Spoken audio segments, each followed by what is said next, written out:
Berkahnya syukur ini bisa mengabaikan hal-hal kecil yang mungkin masih mengganggu. Ya saya ulang lagi, berkahnya syukur ini bisa mengabaikan hal-hal kecil yang apa? Mengganggu. Misalnya Anda itu buka puasa dengan nasi kualitas beras paling rendah, minum teh ya kualitas paling rendah, minum kopi. Tapi karena sangat lapar, sangat haus, itu seneng sekali. Ya sama mungkin orang-orang yang dulu pernah tidak Islam, itu kan ibarat kalau terus itu kan nyuwun sewu menurut keyakinan Islam kan bahaya sekali. Sekedar selamat meskipun adnas salamah dengan standar paling apa?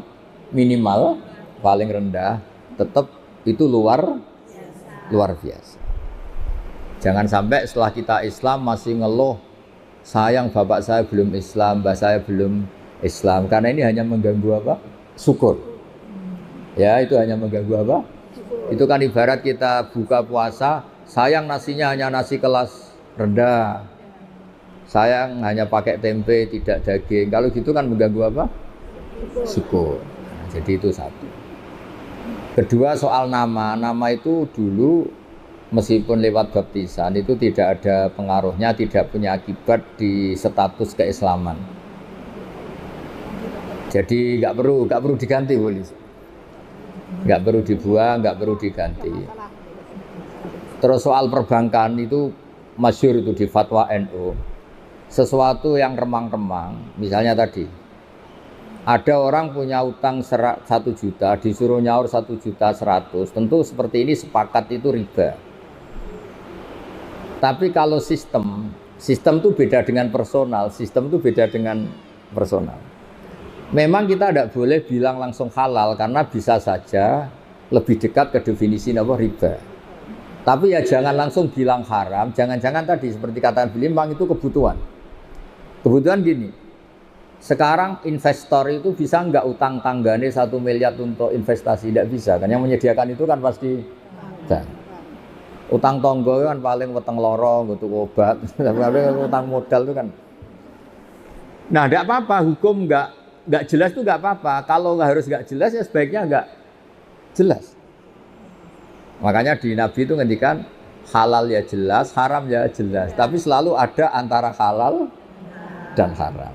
Itu jadi kalau yang makanya dulu Mbah Maimun itu sering bilang, tapi tidak kritik ya Bu Lilis, sering bilang usahakan sama-sama urusan dengan bank itu bank pemerintah atau bank negara.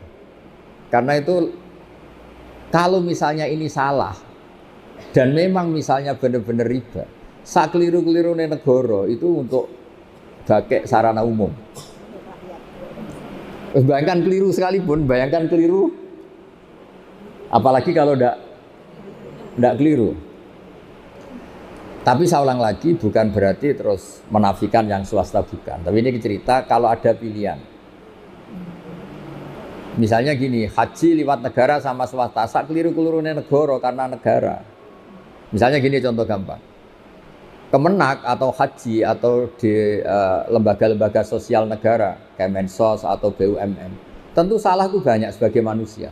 Tapi sekeliru-kelirunya negara, ada PLN, ada jalan, ada jembatan. Yang kembali ke rakyat itu jumlahnya tetap apa? Besar. Misalnya Kemenak ya pasti ada salahnya, namanya manusia. Tapi ada kantor KUA, ada sarana prasarana, ada penyuluhan, ada gedung apa? Haji di mana-mana ada.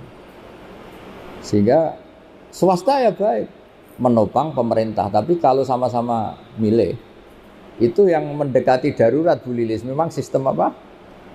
Negara. Artinya sesuatu yang dengan tanda kutip awalnya nggak boleh untuk menjadi boleh kan nunggu status darurat. Dan yang sering darurat adalah keputusan apa?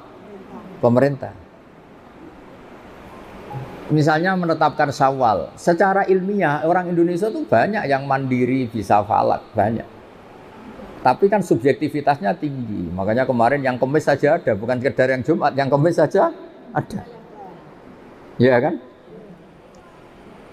Nah, ikut pemerintah itu menjadi lebih baik, tapi tidak harus juga di bab Syawal. Pemerintah sendiri kan membolehkan beda. Pemerintah sendiri membolehkan apa? Beda.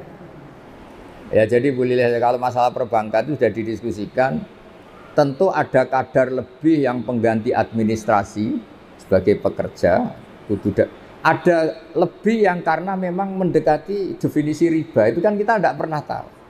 Lebih itu kan ada lebih yang karena memang kurus nilai uang, kan macam-macam. Nah, menurut saya hal yang kita tidak harus tahu persis, nggak apa-apa kita bilang, karena Nabi ngendikan apa, ada halal jelas, ya ada haram jelas, tapi di tengah-tengah itu tidak jelas. Kayak jenengan jadi istri itu tanya sama suami kamu, istri baik apa enggak? Mesti suami kamu kalau pas tidak ada kamu bilang jelek. Pas ada kamu bilang apa? Yang benar itu menurut saya itu tidak baik ya tidak jelek. Kalau dibilang jelek nyatanya anaknya banyak, berarti kan rukun. Ya kan baik kan? Bisa kumpul anaknya banyak. Dibilang baik, ternyata suami kamu tambah hari tambah elek, tambah trauma, tambah dan dekati musibah lah.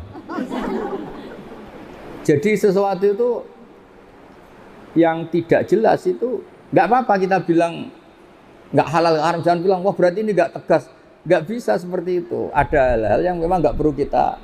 Misalnya ibu-ibu gini secara fikih, gimana hukumnya ibu-ibu muslimat yang masih cantik datang ke pengajian? Sama lihat di kitab fikih itu diharamkan selagi mungkin bisa tanya sama suaminya atau kiai setempat yang nggak perlu keluar ke arisalah. Tapi misalnya itu dipraktekkan, mana ada wong itu ngaji mbek tanggane ora seneng mergo ora iso kluyuran.